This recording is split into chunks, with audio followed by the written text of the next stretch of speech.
Quem nunca recorreu àquele chazinho da vovó para curar resfriado, dor de cabeça ou mal-estar? O uso de ervas para tratar problemas de saúde é uma tradição popular no Brasil. Ao longo do tempo, estudos científicos conseguiram comprovar a eficácia da utilização de ervas e substâncias naturais para aliviar a dor ou curar enfermidades. Muitas ervas, inclusive, foram incluídas em programas do Sistema Único de Saúde, o SUS. No Viver Melhor de hoje, vamos mostrar os benefícios, os riscos do consumo indiscriminado e o poder das plantas. Da medicina ao prato do brasileiro, vamos falar dos fitoterápicos, que são os medicamentos produzidos a partir de vegetais ou plantas medicinais, e mostrar ainda as chamadas PANCs, plantas alimentícias não convencionais. Confira a potência das plantas para o tratamento de doenças, dietas alimentares e uma vida mais saudável. Eles estão enraizados em nossa cultura, trazem os saberes ancestrais e o conhecimento popular para garantir o bem-estar e até a cura de doenças. Eu faço xarope para meus netos com gengibre, alho, capim-bacideira, sempre remédio ostra, entendeu? E graças a Deus eles podem estar gripados, mas graças a Deus eles melhor do que remédio de farmácia. Olha, eu acredito porque eu conheço essa cultura há mais de meio século e funciona. Eu fui criado com a minha avó, que praticava essa atividade, e conheço outras pessoas ainda que praticam, e eu sou a favor das terapias naturais. E receitas não faltam por aí. Eu sou vovó, então eu uso muito para os meus netos. Uso sempre. Eu uso boldo para fígado, estômago, digestivo, né? Uso muito hortelã, a camomila e a erva doce. Capim-cideira, muito bom, capim-cideira. Pra quê? Ele é bom para a gente dorme, ele levanta a imunidade. Muito bom ele. Na infância da senhora, a senhora tomava muito chazinho, muitas coisas? Tomava chá de cravo, chá de canela, capim-cideira, erva doce. Eu gosto muito. Que é calmante, né? Para dormir, relaxar os nervos, né? Muito bom chá, eu gosto muito de chá. Os ingredientes para os chás são facilmente encontrados nas feiras livres e muitos são vendidos in natura. Na loja do Adeilson, que fica numa tradicional feira no Guará, em Brasília, os saberes populares estão expostos em cascas e raízes. A banca é repleta de folhas, temperos, ervas, tem produtos para todos os gostos. Tem grãos, castanhas, doces, queijos, chás, temperos, farinhas. São quase 1.500 itens, de alimentos a plantas medicinais. Natural do interior da Bahia, o empresário conta que cresceu na zona rural de uma cidade no interior e que foi criado com os saberes populares dos chás e das ervas, conhecimentos que, de certa forma, influenciam nos negócios. Lá não era nem por questão de querer, era por necessidade que tinha que ser os chás, né? E dava certo, né? Então, por isso que eu acredito que funciona. Olha, para tudo tinha um tipo de chá, né? Igual a semente de abóbora que o pessoal usa muito hoje. Ah, menino tem que comer semente de abóbora para não ter verme, essas coisas, né? E chás, por exemplo, tá com um problema com insônia para dormir, toma um chá de erva cidreira, de capim-santo, né, que até hoje o pessoal usa, né? Segundo o empresário, além daqueles mais conhecidos como erva doce e camomila, os chás usados com fins emagrecedores e para controle de ansiedade atualmente estão entre os mais vendidos. O chá da moda hoje é o chá calmante, né? Parece que nós estamos vivendo uma época assim, acho que o pessoal ficou muito tempo em casa descansado e ficaram muito estressados, né? Mas assim, o chá da moda agora é o chá calmante, né? Então o valeriano, ele é muito bom para isso, tanto o valeriano quanto a melícia, né? Mas o hibisco é mais para questão de perda de peso, né? As pessoas procuram, né? A gente não pode atestar assim, dá certo, mas as pessoas que tomam falam que funciona e aí a gente vende por ser um chá natural, né? Para orientar a população sobre o uso correto de fitoterápicos e plantas medicinais, a Anvisa, a Agência Nacional de Vigilância Sanitária, lançou uma cartilha para tirar dúvidas sobre o assunto. Com linguagem simples e acessível, o material disponível no site da agência reguladora explica a diferença entre plantas medicinais e fitoterápicos, as categorias de produtos, a importância da regularização dos fitoterápicos e mostra, por exemplo, como identificar se um produto está ou não em situação regular. As plantas medicinais elas já são utilizadas pela humanidade há milhares de anos.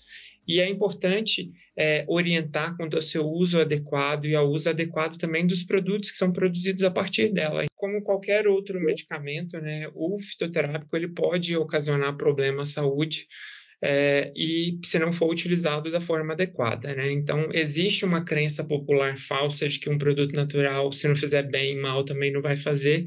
Mas isso é preocupante, principalmente quando a gente estiver falando de um produto, de um fitoterápico irregular.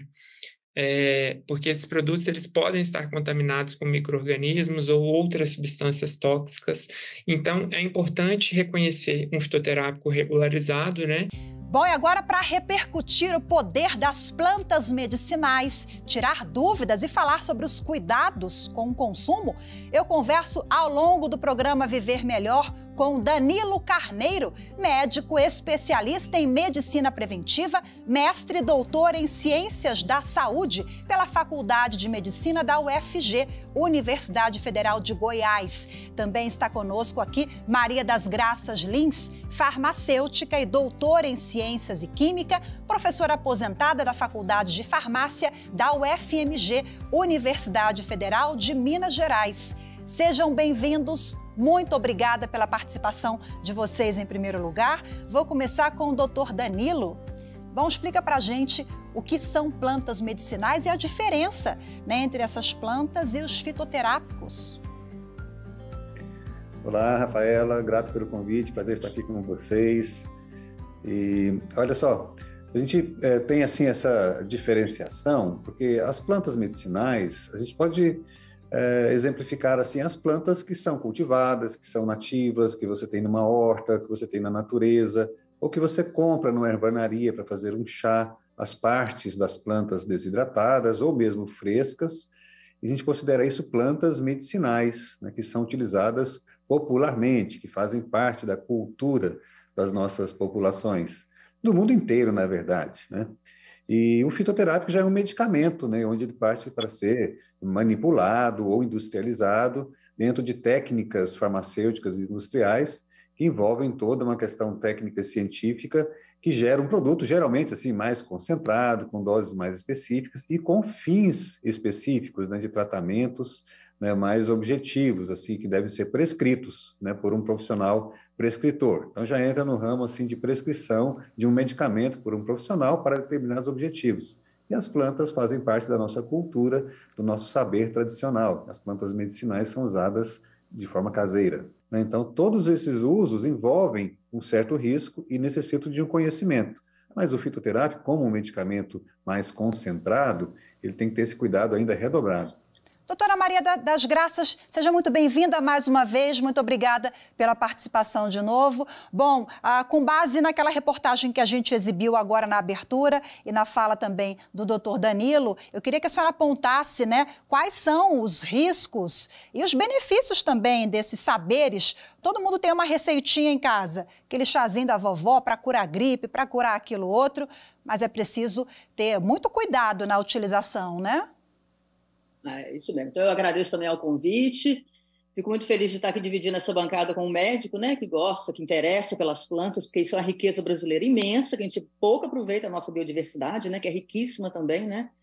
E aí, só complementando o que o doutor falou, é que os fitoterápicos são aqueles também, os produtos que têm tecnologia, né, que tem uma coisa mais avançada ali em termos de ciência, né?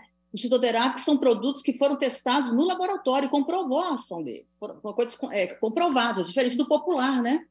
E aí tem duas categorias de uso medicinal de plantas, o uso caseiro. Nós temos as plantas de uso popular, que são essas mais comuns, as de horta, né? Várias pessoas falaram, capim-santo, hortelã, né? Que todo mundo conhece. Geralmente, essas plantas de uso popular são plantas que não são brasileiras, são plantas introduzidas. Desde que os portugueses chegaram aqui, eles começaram a introduzir várias plantas. Gengibre, 1600, já estava sendo plantado, né? Então, essas plantinhas de horta, justamente porque elas são oriundas de outros países mais desenvolvidos nessa área, elas têm, além da tradição, né, além desse uso popular, elas têm também muita ciência. Então, são plantas maravilhosas, são remédios indicadíssimos, né? E tem também a medicina tradicional. Tradicional é aquela que vem da tradição. Por exemplo, a medicina tradicional chinesa tem 5.000 anos. A Ayurveda indiana. A nossa dos nossos indígenas, dos ameríndios, né? E essa aqui, infelizmente, no Brasil é pouco conhecida, né? Também é uma medicina milenar, mas a gente conhece pouco as plantas nativas, tem que também ter um potencial muito grande.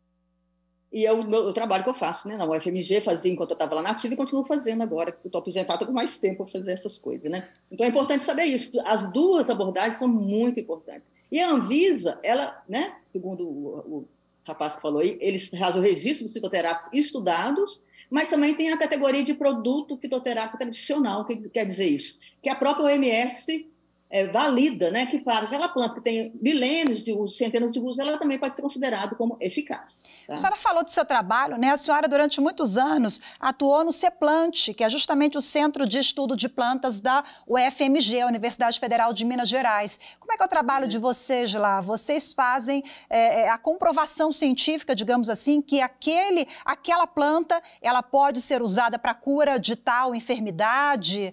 Como é que funciona em linhas gerais? O que a gente faz é recuperar as informações tradicionais das plantas brasileiras, né? Tem um banco de dados que a gente criou, que faz parte também do CEPLANT, né, que é o DataPlant, que nós já temos lá informações de 3.500 plantas nativas do Brasil que têm algum uso. Toda informação que foi publicada, que foi registrada de 1950 para trás, quando os portugueses chegaram, a gente pega aquela informação, trata e coloca no banco de dados. Imagina, tem 3.500 plantas nativas do Brasil. A gente pergunta para as pessoas, quantas plantas nativas você conhece? A pessoa fala 5, hortelã não, guaraná, maracujá, açaí, batimão, já está bom.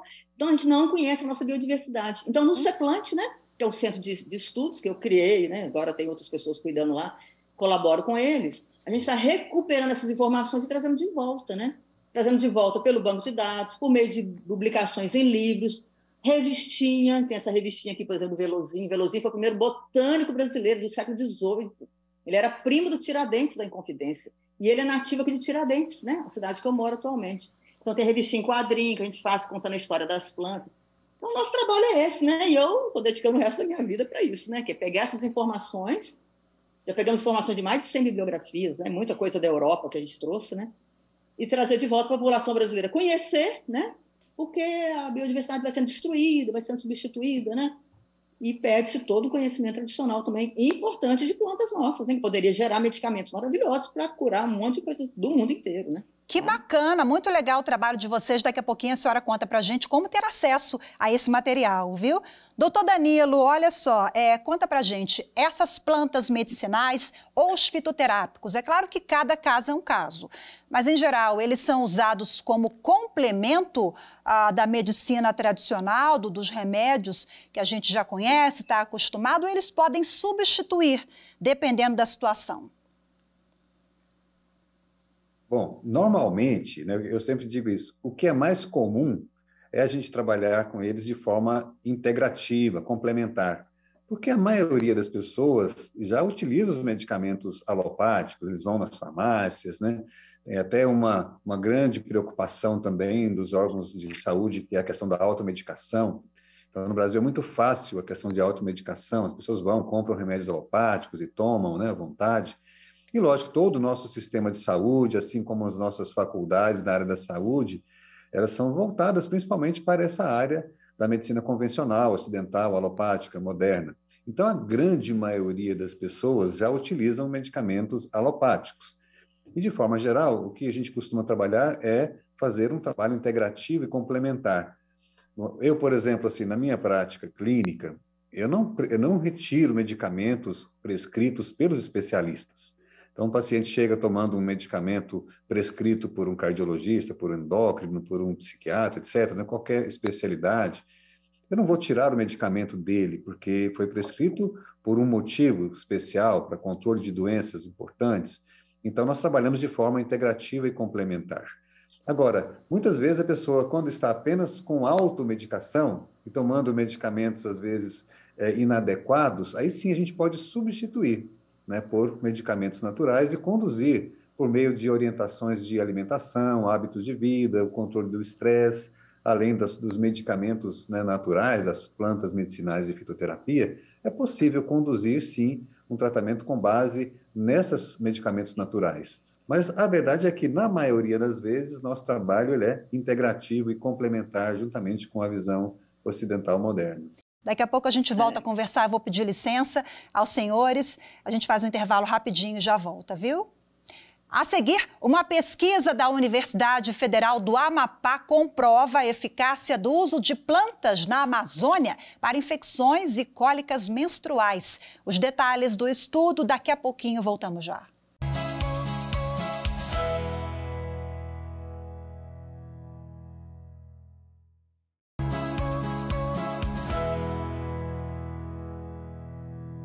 A Amazônia é a maior reserva de produtos naturais com efeitos fitoterápicos do mundo. Diante da possibilidade da ação medicinal das ervas regionais, a flora desperta interesse da comunidade científica e tem sido objeto de inúmeras pesquisas.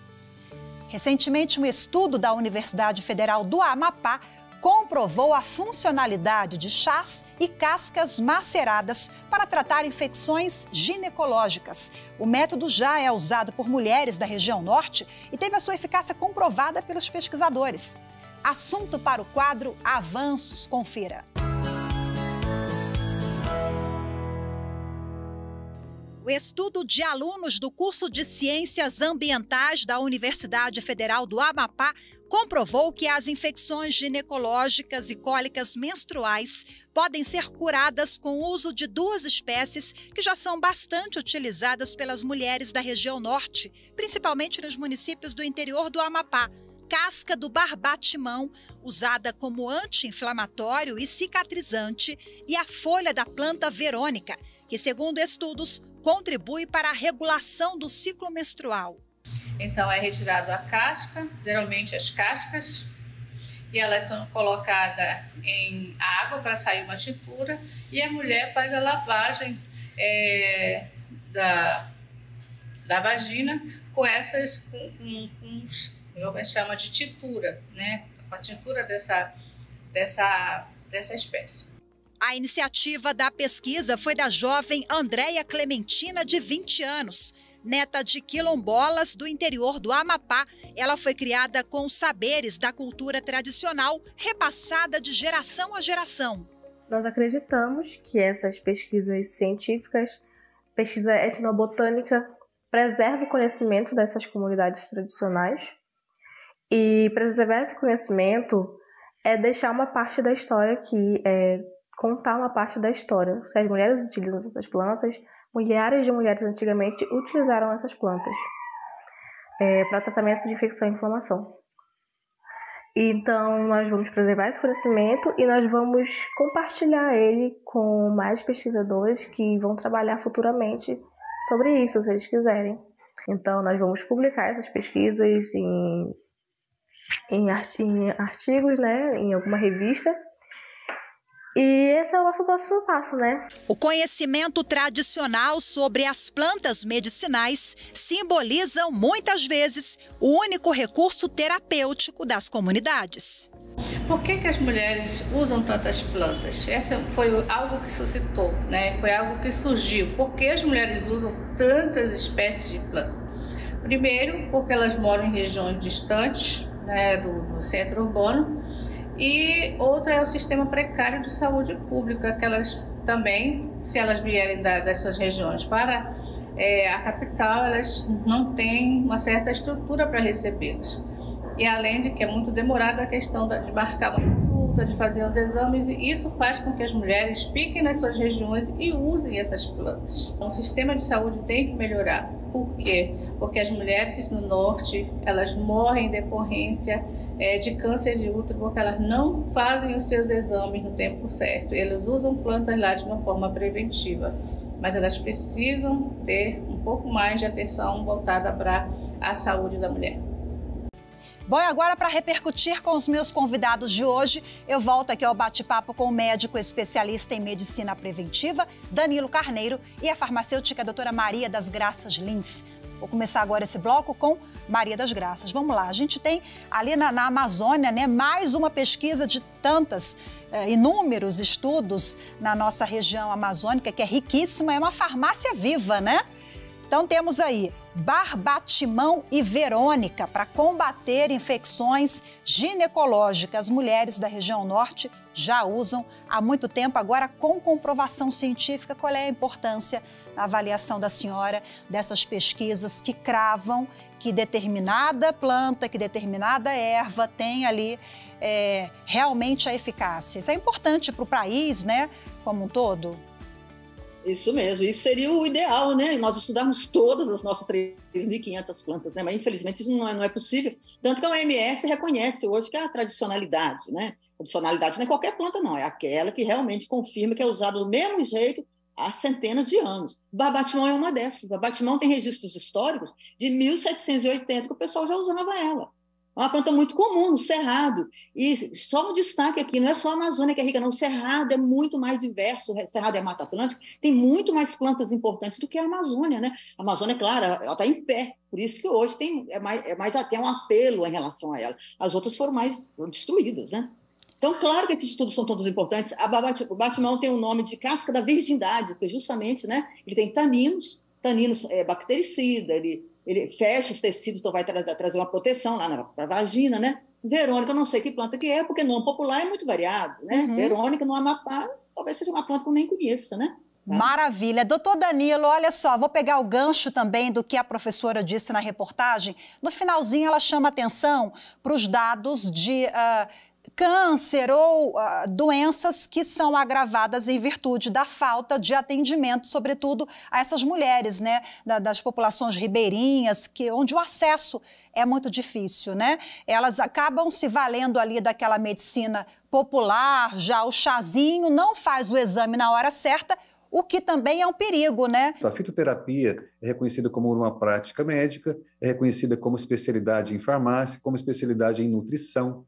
Então, assim, esse reconhecimento científico faz com que essas opções sejam também dadas pela preferência da pessoa, né? Pela oportunidade que ela tem de conhecer, de estudar, de gostar e de lançar mão disso, e não só porque não tem uma outra opção. Mas é importante que a gente lute para ter uma saúde pública e uma atenção primária otimizada para toda a população brasileira, inclusive essas populações ribeirinhas, né? Maravilha. Bom, e falando nisso, eu vou pedir licença para vocês agora, porque vamos conhecer uma iniciativa que virou política pública, é o projeto Farmácias Vivas, que distribui medicamentos fitoterápicos pelo SUS, o Sistema Único de Saúde. O projeto foi incluído na Política Nacional de Assistência Farmacêutica. Algumas doenças, como hipertensão e diabetes, por exemplo, são tratadas com remédios convencionais aliados aos naturais. Atualmente, cerca de 2.100 unidades básicas de saúde, distribuídas em todo o país, disponibilizam plantas medicinais e fitoterápicos na atenção básica. Sobre o projeto, nós ouvimos a presidente da Associação Brasileira do Farmácias Vivas. Ela conta para a gente os detalhes, a origem e o funcionamento desse projeto, que tem várias frentes. Confira. O objetivo maior das farmácias vivas é levar a ciência das plantas medicinais para as comunidades, ou seja, comunidade organizada, organização não governamental e organização governamental. Importante frisar que existem modelos de farmácias vivas conforme o grau de complexidade. Por exemplo, o modelo 1, que é o mais simples, organiza-se um horto de plantas medicinais e orienta-se a comunidade a preparar corretamente os remédios caseiros, como chás, lambedores, cozimentos, ungüentos, etc.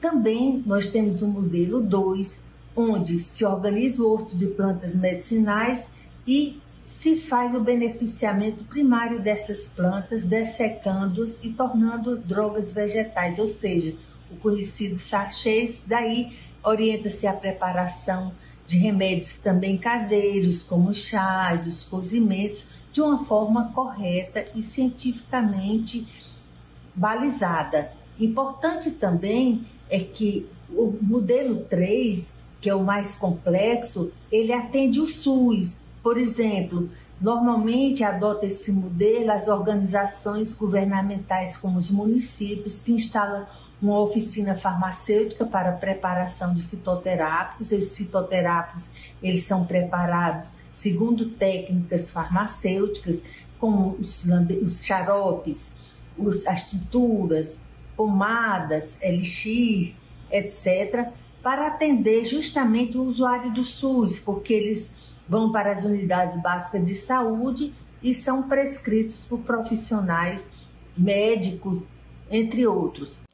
Bom, agora que a gente já falou um pouquinho sobre ciência, avanços, pesquisas científicas e farmácias vivas, eu vou voltar aqui ao bate-papo com os meus convidados para a gente falar sobre mitos e verdades. Nós sabemos que esse tema, né, quando a gente fala de fitoterápicos, medicina alternativa, plantas medicinais, esse assunto envolve inúmeros mitos, verdades também, e a informação é de uma potência tão grande. Vou aproveitar meus convidados aqui para a gente desmistificar algumas questões. Vou começar com o doutor Danilo. Acho que a gente já abordou rapidinho lá no primeiro bloco, mas agora para a gente cravar se é mito ou verdade. Olha só, fitoterápicos e as plantas medicinais também, né? São naturais, portanto, não têm efeito colateral.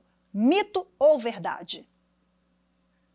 Não, isso é um grande mito, realmente, né? E a gente tem, assim, né? Recentemente eu falei sobre isso em umas lives que a gente estava falando aqui com os nossos alunos dos cursos de fitoterapia que a gente conduz. Em todas as plantas que nós utilizamos, tem um item muito importante que são os aspectos precauções, efeitos adversos, superdosagem, contraindicações, porque as plantas medicinais, elas contêm princípios ativos químicos, né, que podem ter efeitos farmacológicos muito parecidos com os medicamentos alopáticos. Então, pode causar superdosagem, intoxicação, efeitos adversos, podem ser contraindicados em várias situações. Tem plantas que são tóxicas, tem plantas que são letais, tem plantas que são alucinógenas, tem plantas de todo jeito. Então, não é porque é natural que não faz mal, isso é um mito. A gente tem que estudar cientificamente, saber a dose correta, quais as espécies devem ser utilizadas, em que situações, em que circunstâncias, e considerar possíveis contraindicações também. Doutora Maria das Graças, olha só, é verdade que para ser considerado um medicamento fitoterápico, deve apresentar apenas ativos vegetais?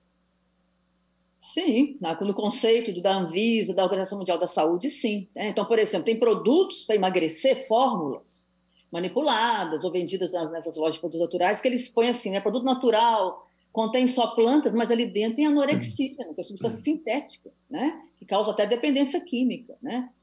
Então, sim, tem que ter só planta mesmo, só produto de só extratos ou drogas vegetais misturadas, porque senão não é considerado como fitoterápico. A senhora tocou num ponto aí, né, que é bem importante, porque tem muita gente tomando chá emagrecedor, que na verdade tem outras composições ali, né, doutora?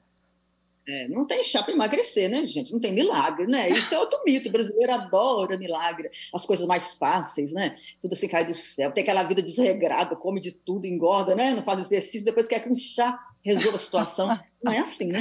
Não tem milagre. Não. Isso aí. Pode ajudar de outra forma, mas não como emagrecimento. Doutor Danilo, pegando o gancho, olha só, há casos de toxicidade hepática provocada pelo uso inadequado de fitoterápicos. Então, isso é verdade? Quer dizer que mesmo tomando produto natural ali, eu posso ter um problema de saúde? Essa é uma pergunta muito boa, sabe? Porque a gente tem que estar assim, nem tanto ao mar, nem tanto à terra. Porque essa coisa de intoxicação hepática passou muito tempo sendo assim uma fonte, né, uma fonte não confiável de se acusar o fitoterápico de fazer mal. Porque quando existe um processo de intoxicação hepática, pode ter insuficiência hepática, você tem que considerar vários aspectos, e não só se o paciente tomou uma planta ou não. Tem que considerar a história pregressa dele, se ele já tinha doença hepática prévia, se ele tomava outros tipos de medicamentos, se ele é um alcoólatra, né, o tipo de alimentação dele, se tinha colesterol alto, se tinha esteatose hepática. Então, para você fazer uma relação de causalidade entre uma intoxicação hepática e o uso de um fitoterápico, tem que ser um estudo mais aprofundado. Não vale dizer assim, ele estava tomando chá, aí por isso ele teve a intoxicação hepática, teve insuficiência hepática por causa do chá. Bom, Existem plantas que contêm princípios ativos que são potencialmente hepatotóxicos e, se usados em excesso, em doses excessivas e por tempo prolongado, podem causar isso. Ou em doses muito altas, podem colocar até mesmo em risco uma falência aguda, né, de um órgão como o fígado ou rins, mas teriam que ser doses muito altas, muito acima das terapêuticas, ou então o uso muito prolongado. Professora Maria das Graças, dar um exemplo? por favor. Posso dar um exemplo, só complementando? Por exemplo, a carqueja. A carqueja é uma planta que não pode ficar tomando muito, não, porque ela tem substância, testaram nos ratinhos, e os ratinhos tiveram problema de fígado. O que o pessoal faz hoje? Diz que emagrece, voltando no negócio de emagrecimento. Aí a pessoa pega a carqueja, faz o chá, o litro, põe na geladeira, toma aquele negócio o dia inteiro. Não é assim, não. Mesmo dentro da geladeira, essas substâncias naturais, elas são muito delicadas. Elas decompõem, cresce micro-organismo, cresce fungo ali dentro. Chá tem que ser feito na hora, na dose certa e só para aquela doença. Então, carqueja é um problema aí atual, né? Que o pessoal está usando aí litros o dia inteiro. Aí, né, doutor? Não vai ter fígado que aguente um negócio desse, né? É verdade que chá de graviola, a graviola, ela combate o câncer ou cura o câncer? Já ouvi falar. Isso é mito ou verdade? Mito. O que acontece? O que está acontecendo hoje também, que a gente está há uns anos observando? Google, né? Doutor Google, né? Tem três, o nível para ver se a planta realmente tem eficácia ou não, são 3 níveis. Primeiro, testa in vitro. O que é in vitro? Pega a célula, pega a bactéria, pega o parasita e põe lá o produto da planta e vê se funciona. Depois tem os testes nos ratinhos e depois o teste nas pessoas. Tá? Então, muitas vezes, a maioria das plantas são testadas in vitro. O que aconteceu, então? O cientista, né, não sei se foi americano, sei lá quem foi, pegou a célula tumoral do tumor, pôs lá a graviola, nós estamos falando, né? Não é isso? Isso. E aí a célula morreu, mas por via oral, no ratinho, não funciona. Não funciona. Então, isso aí são essas contra-informações que tem, essas fake news, né? Que a pessoa pega lá um detalhe da informação e já leva para o dia a dia. Não. A planta, para ser considerada eficaz, ela tem que passar pelo ratinho, principalmente, né? Entendeu? Então, não cura câncer. Isso aconteceu com o IP roxo. Tem várias plantas, né? Que foram testados in vitro, que o pessoal começa a badalar e vender, né, comércio, e ganham dinheiro, aí vai embora. Tem que tomar cuidado com essas informações. Vamos lá agora, doutor Danilo, olha só, o horário e a forma de ingerir os medicamentos fitoterápicos influenciam no resultado? Isso é mito ou verdade? Não, isso é verdade, por exemplo, né, vamos dar uns exemplos aqui. Tem uma planta laxante, que ela faz um efeito aproximadamente 6 horas, 8 horas depois do uso. É muito adequado você tomar ela à noite para ela fazer efeito no outro dia.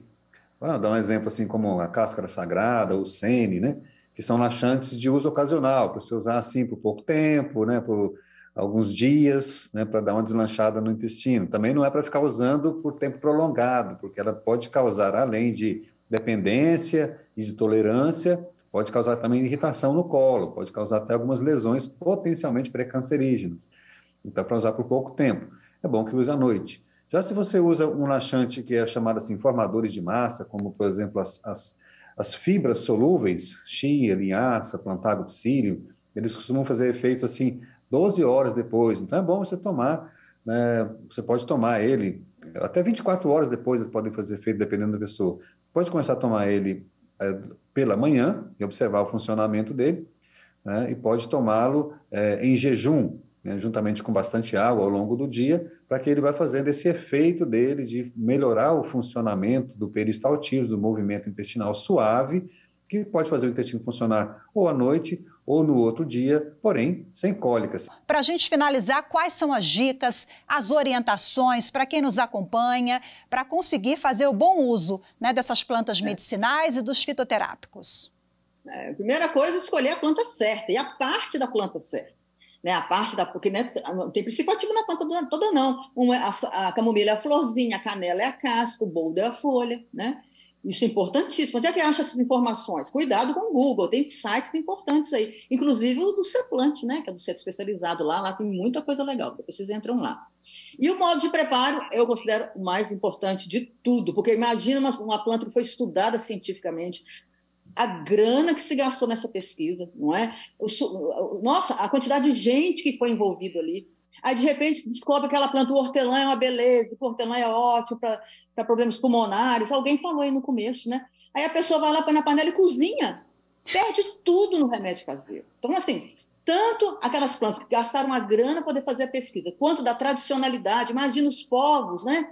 Lá nos primórdios, nossos ameríndios, lá 10 mil anos atrás, já usando a plantinha. Aí a Anvisa pega e fala, olha, essa planta é boa, ela tem comprovação. A pessoa vai para casa e faz um remédio errado. Então, isso é horrível. Então, como é que faz? Qual é a dica que eu dou? Planta aromática, aquela que tem cheiro, que tem o aroma, capim-santo, hortelã, manjericão, camomila, não pode cozinhá-la, não pode ter. Funcho, erva doce, não pode. Tem que fazer infusão, o que é? Coloca material numa vasilha, joga água quente, fervente por cima, só essa água quente jogada por cima já extrai o princípio ativo e deixa esfriar.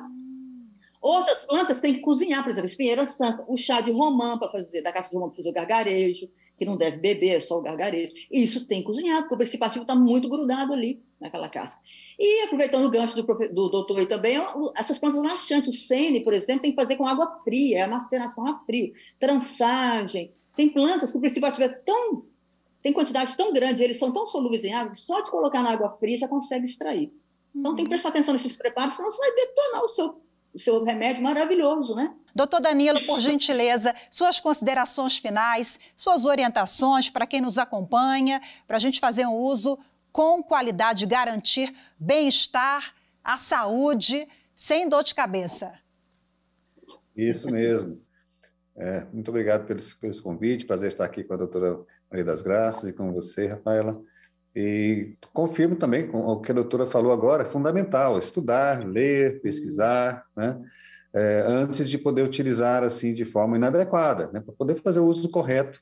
Eu queria mostrar também aqui alguns livros interessantes. Olha esse livro, não sei se a professora conhece, um livro escrito assim por 3 páginas de autores, na Farmacopéia Popular do Cerrado, foi editado em Goiânia, lá pela articulação Pacari, lá de Goiás, né? Falando sobre as plantas do Cerrado, tem uma série de plantas tradicionais, assim, poucas conhecidas ainda, assim, da ciência, né? Mas da população muito bem. E livro da minha autoria, Ayurveda, que tem aqui as plantas medicinais ayurvédicas, é um livro que está na editora Pensamento, né? Ayurveda, Saúde e Longevidade.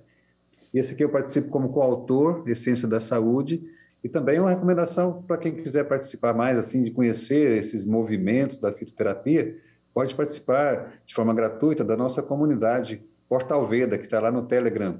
Para você participar, entra no meu Instagram, @DaniloMacielCarneiro, aí você clica lá no link da bio, tem lá a comunidade Portal Veda, que é gratuita, aberta, e a gente está sempre divulgando informações, vídeos, palestras, literatura, livros, né, para todas as pessoas poderem ter acesso ao uso mais científico, mais consciente, mais racional. Esqueci de falar que eu sou aposentada da universidade, mas eu criei aqui em Tiradentes um instituto, chama Instituto Caiá-Piá.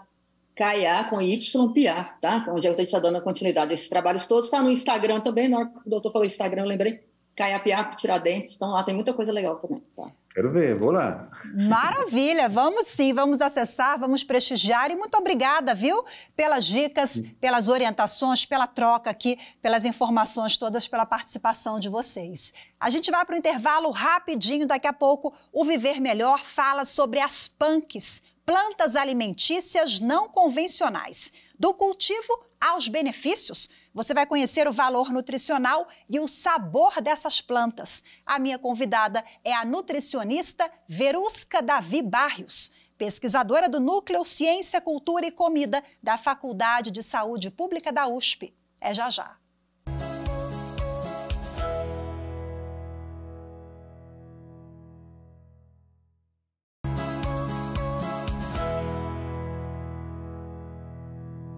Viver Melhor está de volta e hoje é sobre os benefícios das plantas. Nos primeiros 2 blocos, nós falamos sobre os fitoterápicos e as plantas medicinais. Neste último bloco do programa, apresentamos a potência das chamadas punks, as plantas alimentícias não convencionais. Apesar de não serem populares na dieta, no dia a dia do brasileiro, essas plantas são grandes aliadas para a conservação do meio ambiente e para uma alimentação mais saudável e nutritiva. As folhas, frutos, verduras e raízes já são apostas em alguns restaurantes, com clientes fiéis. Confira na reportagem. Da natureza para o prato. Um cardápio diversificado com alimentos coloridos e mais nutritivos. Esta é a proposta deste restaurante que fica em um bairro da área central de Brasília. Desde 2019, ele conta com vários pratos onde as plantas alimentícias não convencionais, as punks, são protagonistas. A gente começa a estudar as punk para resgatar essas plantas que são tradicionais, que muitas vezes estão na nossa história, na nossa infância, na infância das pessoas, em outras regiões. E aqui a gente trabalha muito com resgate de memória, com uma alimentação afetiva, uma comida caseira. A gente utiliza ora pronobis, azedinha, vinagreira, flores comestíveis, né? A maior parte das flores comestíveis são consideradas plantas alimentícias não convencionais. O local não tem um cardápio fixo, mas neste semestre a lasanha com molho branco, ora pronobis e espinafre é o carro-chefe. Tem ainda a torta de jaca verde com tempero indiano e jaca verde ao molho barbecue. Quem prova garante que as receitas são saborosas, sem contar nos benefícios à saúde.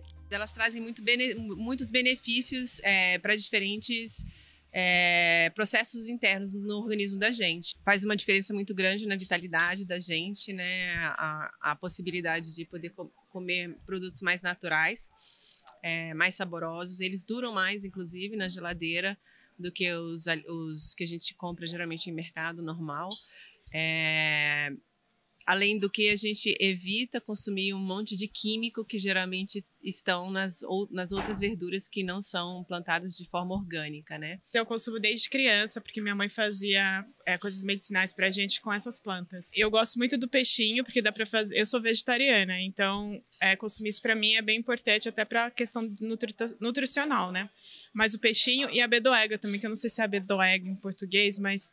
Ele é uma plantinha que ajuda também você a fazer um remédio, tipo quando você está gripado com tosse, ajuda bastante. Henrique, de 12 anos, também é adepto dessa culinária. Quando monta o prato, ele procura fazer escolhas saudáveis e equilibradas. O arroz e feijão não faltam, mas as folhas vegetais e porções de plantas comestíveis também estão lá. Gosta tanto que planta as punks em casa.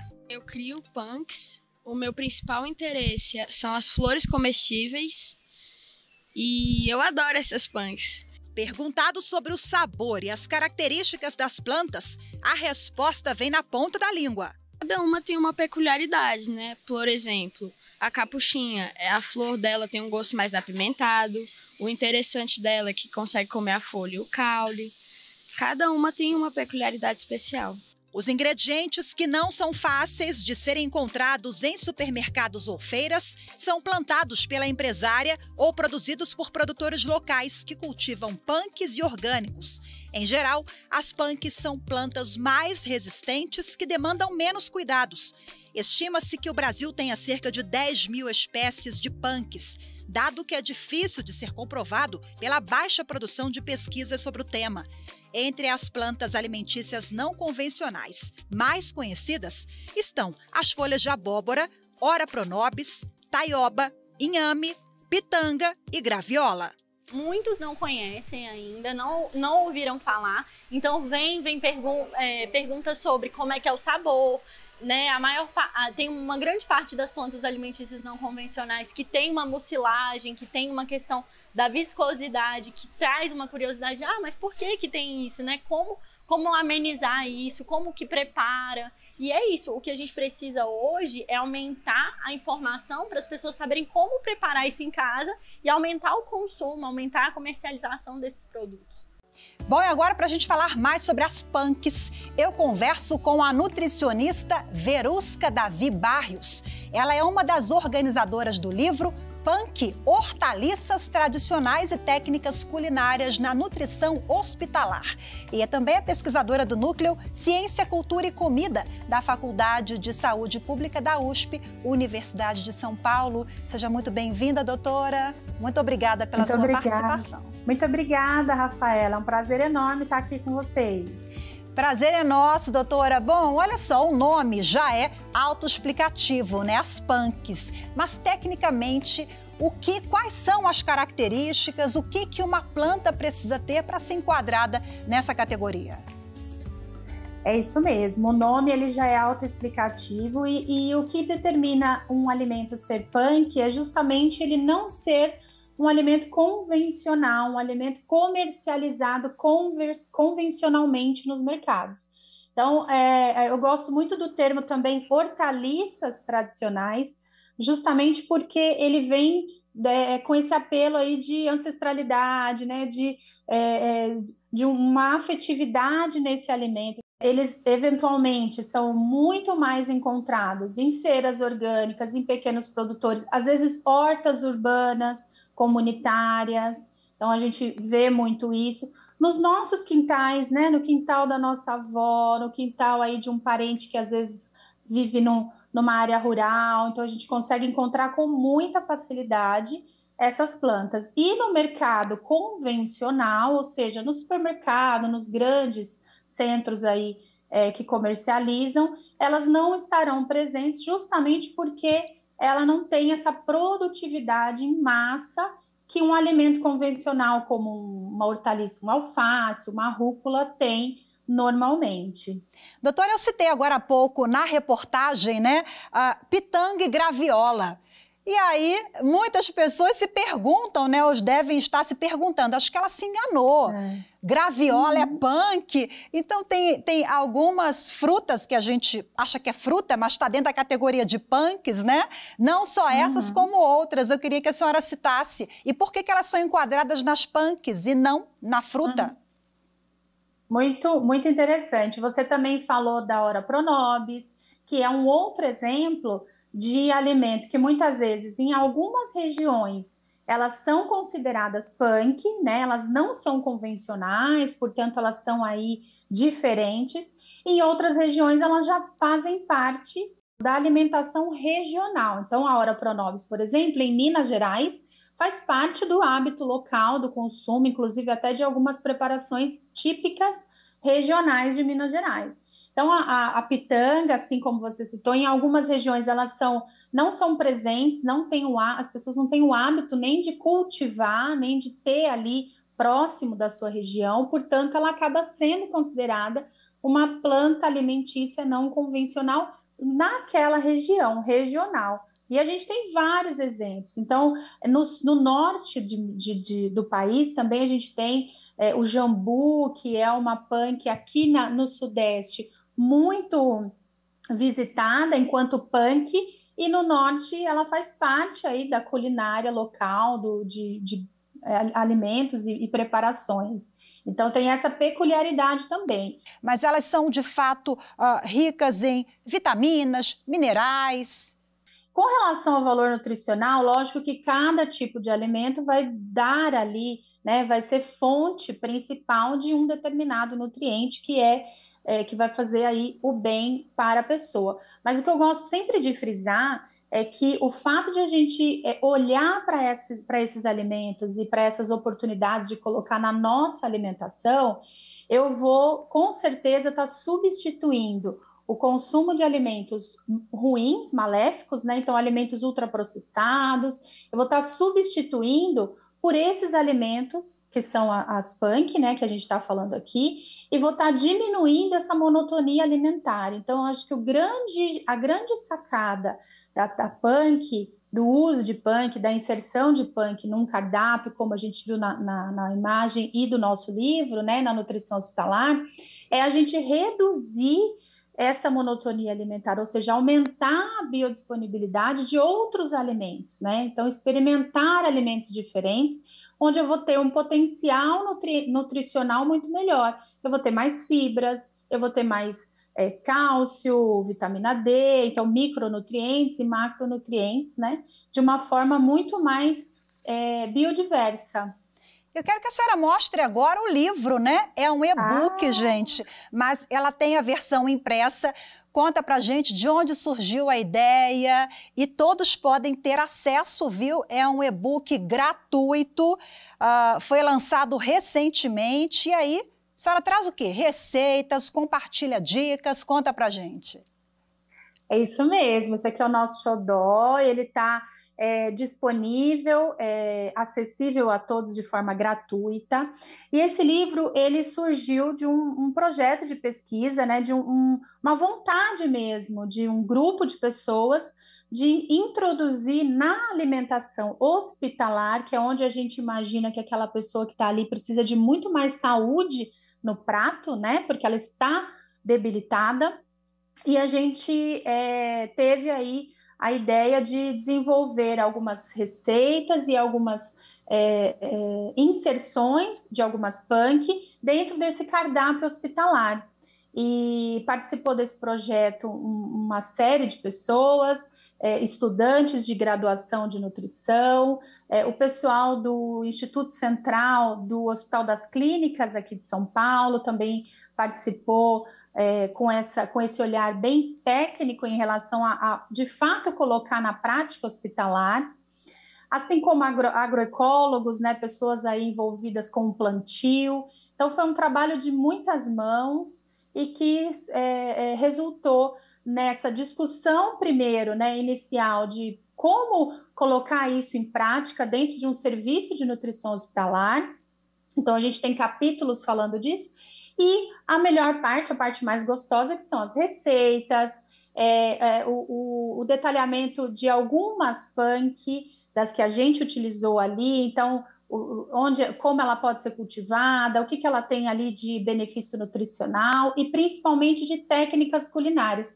Porque até ouvindo a matéria, uma das dificuldades é a gente saber como fazer essas plantas, porque como elas não são convencionais, algumas requerem uma técnica de cocção diferenciada, de pré-preparo diferenciada. Então, as técnicas culinárias, elas são muito importantes para a gente poder, de fato, colocar no prato da pessoa, né, do consumidor, esse alimento para que ele possa se beneficiar. Qual foi o maior desafio na realização da obra ou na execução das receitas? No projeto, o mais desafiador é a gente conectar essa inserção desses alimentos com a dietoterapia, porque dentro da área hospitalar a gente tem uma série de demandas, cada paciente tem uma determinada demanda e que a gente precisa adequar isso num todo. Agora, quando a gente pensa de maneira geral, não só na nutrição hospitalar, para mim, o que eu vejo o maior desafio realmente é encontrar esse alimento de fato verdadeiro, porque como elas não são convencionais, às vezes a gente não conhece a carinha, né? Então, na reportagem falou de beldroega, né? A menina falou de beldroega. A beldroega, ela é uma plantinha que ela facilmente pode ser confundida com uma outra que não é convencional, porque o formato dela é muito parecido com outras até que se usa na jardinagem.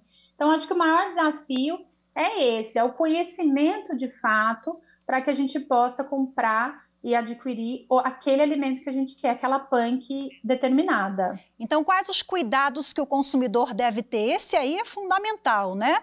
Conhecer a procedência, saber se de fato aquela é uma punk, porque imagina, se comer a planta que não é a planta alimentícia, a pessoa pode ter uma intoxicação ou qualquer outro problema de saúde, né, doutora? Exatamente, ela pode estar consumindo algo que não é alimentício e que vai trazer um malefício para ela naquele momento. Então, o que eu falaria assim, eu quero começar a consumir punk, o que eu faço?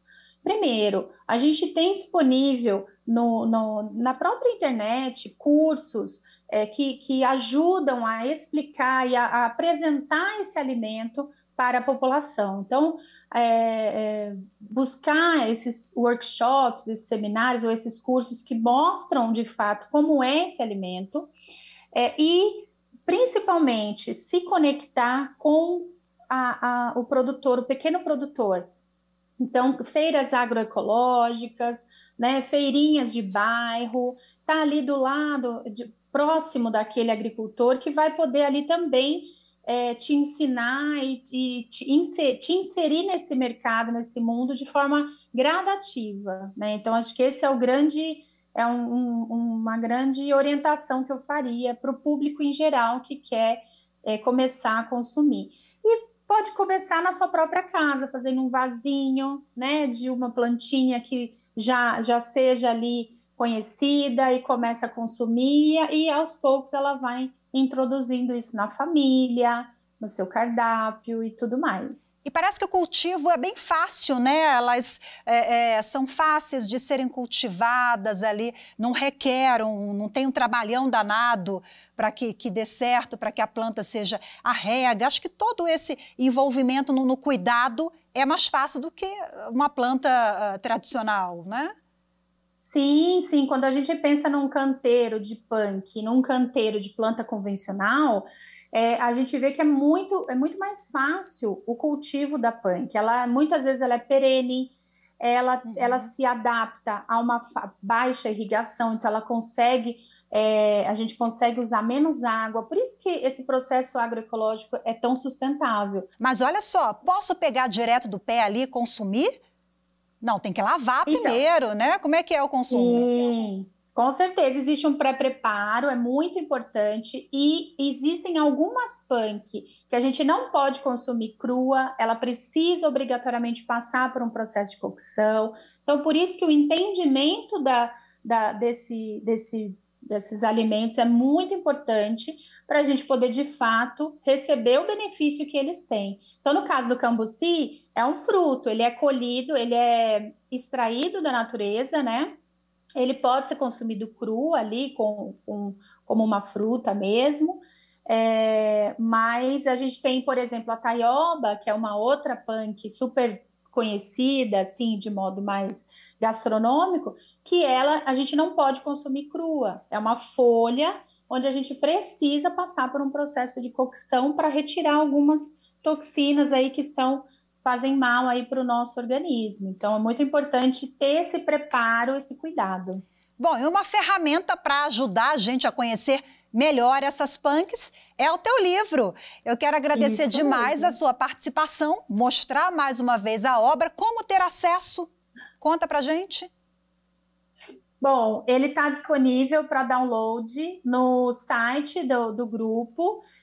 Vocês podem ter um acesso mais rápido pela bio do Instagram, @jabuticabafsp. Lá ele já vai direcionar direto para o site, fica mais fácil. Maravilha, a gente já deu o endereço aqui para quem quer ter acesso, uma excelente porta de entrada aí para a gente conhecer melhor esse universo das punks. Verusca, quero agradecer demais a sua participação, viu? Parabéns pelo teu trabalho, pelo projeto, né? Toda a equipe que participou.